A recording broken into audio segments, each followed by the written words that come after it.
मुहाजिर हैं मगर एक दुनिया छोड़ आए हैं। मुहाजिर हैं मगर बस एक दुनिया छोड़ आए हैं। तुम्हारे पास जितना है हम उतना छोड़ आए। साथियों, सलाम, नमस्ते, सत श्री अकाल और जय भीम, जोहार।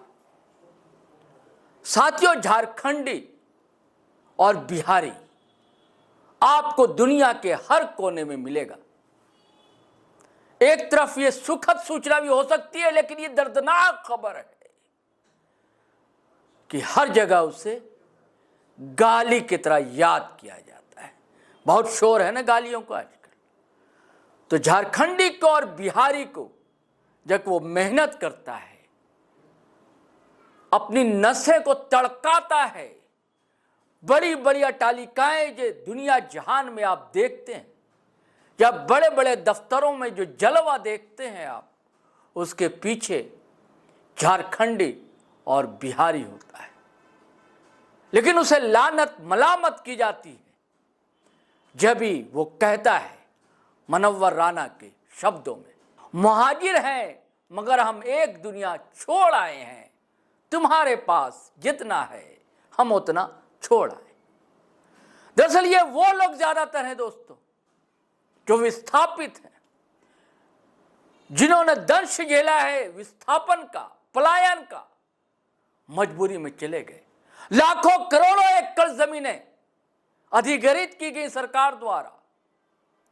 कॉर्पोरेट ने कई जगह कल कारखाने बनाए, लेकिन बहुत सी पड़ती जमीनें रह गई, वापस नहीं की गई, जबकि ये जिम्मेदारी थी सरकार की, संवैधानिक अधिकार था उनका और दायित्व था संवैधानिक सरकार का कि जितना इस्तेमाल किया गया बकिया जमीनें लौटाई जाए। और ऐसे लोग विस्थापित पलायन कर चुके दूसरे राज्यों में जानते हैं आप कितने हैं? 5% से अधिक लोग हैं झारखंड की आबादी के। और सिर्फ झारखंड में 15 लाख लोग दोस्तों विस्थापन का दंश झेल रहे हैं। तो इसको लेकर हमेशा आवाजें बुलंद होती रही।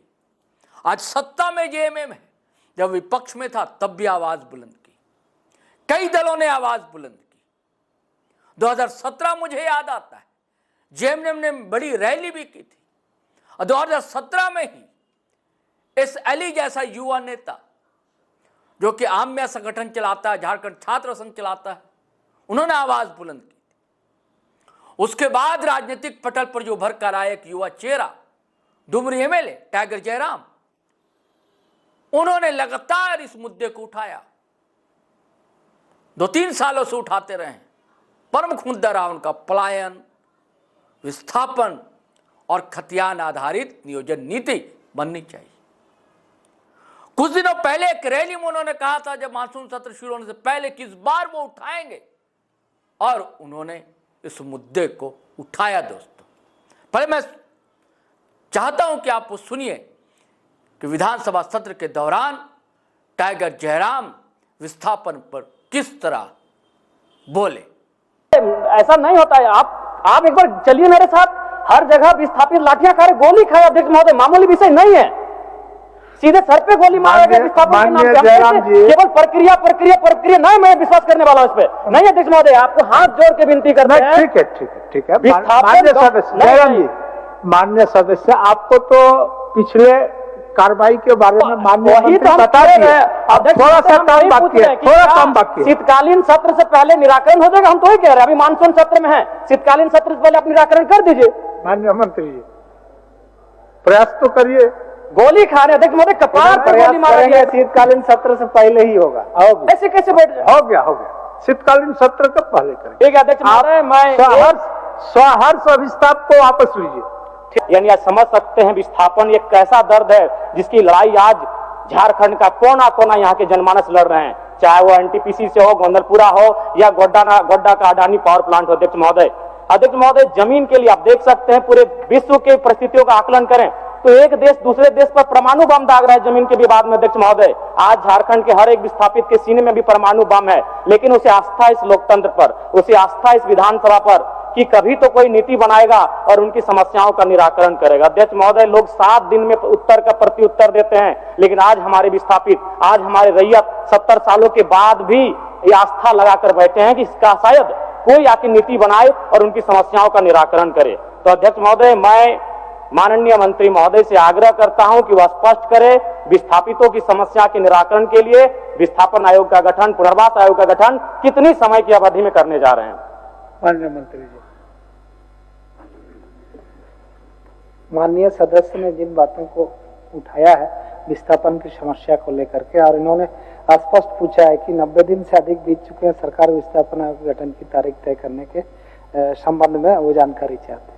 मैं आश्वस्त करना चाहता हूँ सदन के माध्यम, आपके माध्यम से अध्यक्ष महोदय, कि सारी प्रक्रियाएं पूरी कर ली गई है, विदेशा भी कंप्लीट, बहुत अतिशीघ्र जो है ना विस्थापन आयोग का गठन होने जा रहा था। इसलिए एक पंक्ति के साथ कि यदि राजनीति के कुटिल चालों से विस्थापित मारा जाएगा, यदि राजनीति के कुटिल चालों से विस्थापित मारा जाएगा, तो याद रखिएगा सभी मंत्रियों, सभी विधायकों का परोस सदियों तक धिक्कारा जाएगा, सदियों तक धिक्कारा जाएगा। तो साथियों, आपने सुना टाइगर जयराम ने कैसे डंक के चोट पर कहा कि कब होगा विस्थापन आयोग, यानी कि विस्थापन पुनर्वास आयोग का गठन। और जब कैबिनेट की बैठक के बाद घोषणा हुई तो सबसे ज्यादा चेहरे पर अगर कांति फैली हुई थी, हर्षित कांति, तो वो थे टाइगर जयराम कुमार महतो।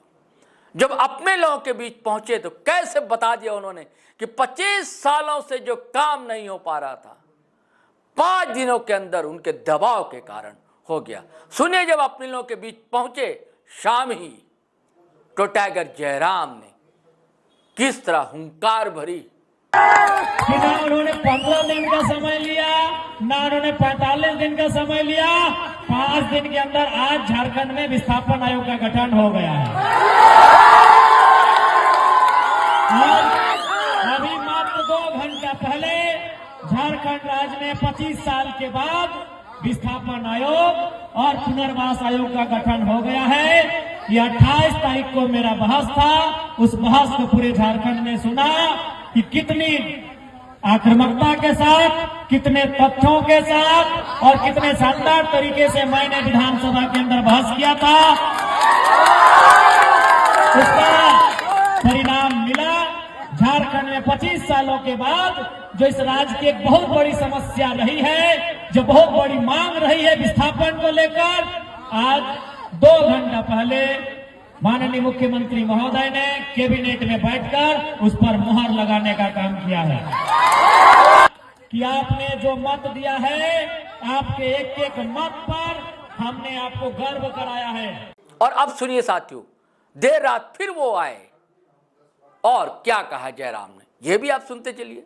जो 25 वर्षों से मांग अधूरी पड़ी थी, विस्थापितों की मांग, विस्थापितों की आवाज, उस दिशा में सरकार ने पहल किया है और इसके लिए मैं माननीय मुख्यमंत्री और माननीय विभागीय मंत्री को भी धन्यवाद देना चाहूंगा। साथ ही पूरे राज्य के जनमानस को शुभकामनाएं कि चलिए अंततः इस राज्य को विस्थापन और पुनर्वास आयोग के गठन का शुभ समाचार मिला।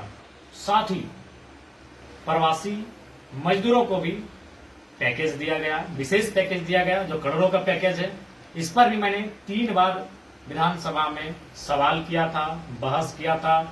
एक बार बजट चर्चा परिचर्चा में, एक बार शून्यकाल के माध्यम से, और इस बार के सत्र में ध्यान आकर्षण के माध्यम से मैंने प्रवासी मजदूरों की समस्याओं से हमेशा सरकार को रूबरू करवाया है और उस पर मैं हमेशा अडिग रहा हूं।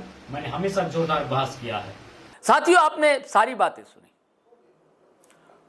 मुझे लगता है कि झारखंड नवनिर्माण आंदोलन परवान चढ़ने लगा है। अब मुझे यह भी लगता है कि टाइगर जयराम के व्यवहार कुशलता, प्यार से, दुलार से, नहीं तो हुंकार से झारखंडी सवालों को उठाती रहेगी और सरकार से मनवाती भी रहेगी। चलिए साथियों, इजाजत दीजिए, आज्ञा दीजिए, लेकिन जाने से पहले गुजारिश है कि अगर आपने हमारा चैनल सब्सक्राइब नहीं किया तो कर लीजिए और वीडियो हमेशा की तरह धड़ाधड़ फटाफट खटाखट शेयर कीजिए, लाइक कीजिए, कमेंट कीजिए। इजाजत दीजिए। जय हिंद, जय भारत।